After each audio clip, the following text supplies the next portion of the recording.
Halo semua, aku Nisrina dan hari ini aku bakal bahas satu topik dari pengantar ilmu komunikasi, yaitu komunikasi intrapribadi. Komunikasi intrapribadi adalah komunikasi yang melibatkan diri sendiri sebagai komunikator juga komunikan. Singkatnya, komunikasi intrapribadi itu komunikasi dengan diri kita sendiri. Nah, komunikasi intrapribadi ini melibatkan konsep diri.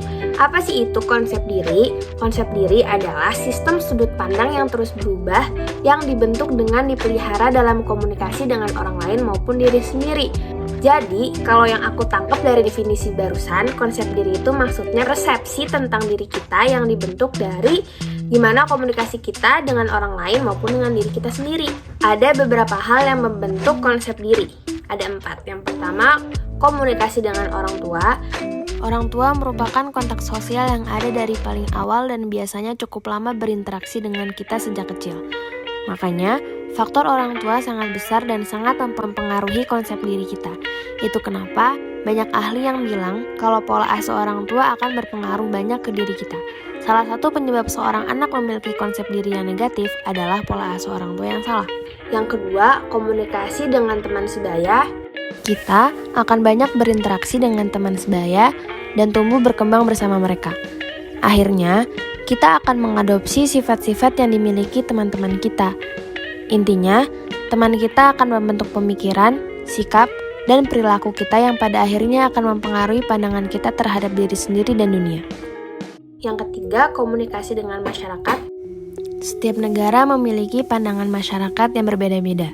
Contohnya, di luar negeri masyarakatnya cenderung individualis, sedangkan di Indonesia kita lebih sering memusingkan perkataan orang lain.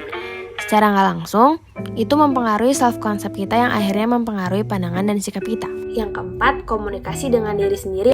Komunikasi dengan diri sendiri sangat berpengaruh terhadap konsep diri, karena apa yang kita pikirkan adalah apa yang kita ucapkan. Dan apa yang kita ucapkan adalah apa yang nantinya akan kita kerjakan, dan menjadi perilaku sehari-hari juga membentuk pola pikir keseharian kita. Konsep diri terdiri dari 2 jenis, yaitu konsep diri yang lemah dan konsep diri yang kuat. Orang yang memiliki konsep diri yang kuat, dia cenderung mudah untuk mengekspresikan dirinya. Dia juga selalu berpikir positif tentang dirinya sendiri dan mudah untuk menyalurkan prestasinya dan pengetahuannya.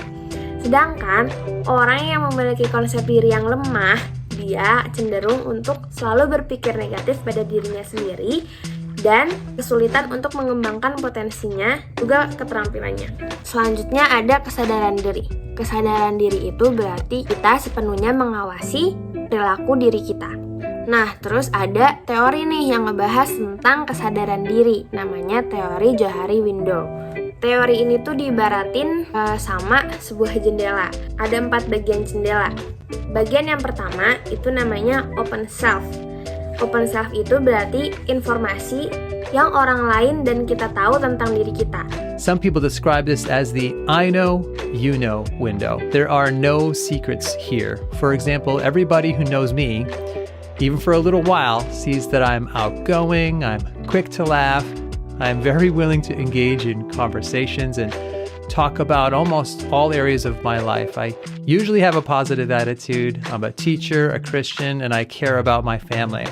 I'm aware of all of this and I'm willing to communicate it openly. Yang kedua, blind self, yaitu informasi tentang diri kita yang kita nggak tahu tapi orang lain tahu. Describes this window is, I don't know, but you do. So here, we may not realize certain things about ourselves, but others know this about us. So information in this square could be positive or negative. Yang ketiga, namanya hidden self, yaitu informasi tentang diri kita yang kita tahu, tapi orang lain nggak tahu. That describes this window is, I know, but you don't. We're keeping information here private or under wraps, like your fears or other issues. Maybe you have something from your past that you'd rather not talk about. Keempat, unknown self, yaitu informasi tentang diri kita yang kita dan orang lain sama-sama nggak tahu. The phrase for this is, I don't know, you don't know. And this information about ourselves, nobody knows, at least not yet. So the question is, how do we know this square even exists?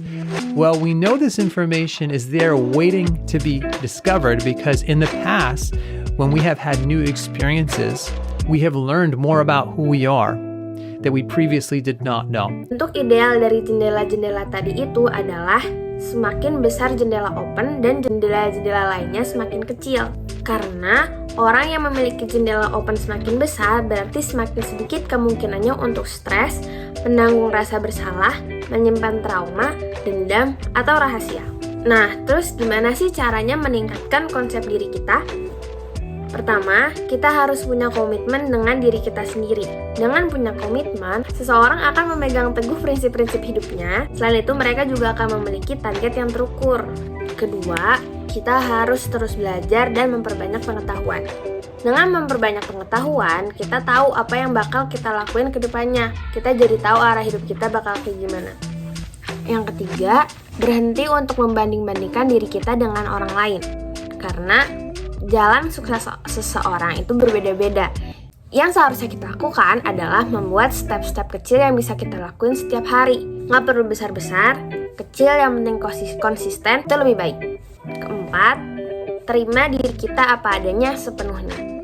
Terima kelebihan, kekurangan yang ada di diri kita. Percaya bahwa semua yang terjadi sekarang adalah proses. Dan yang terakhir, pilihlah lingkungan yang baik untuk perkembangan kita. Lingkungan yang suportif dan selalu mendukung. Hindari lingkungan-lingkungan toksik yang menghambat perkembangan kita, juga perubahan kita untuk menjadi lebih baik. Segitu aja penjelasan tentang komunikasi intrapribadi dari aku. Terima kasih udah mau dengerin sampai akhir. Dadah!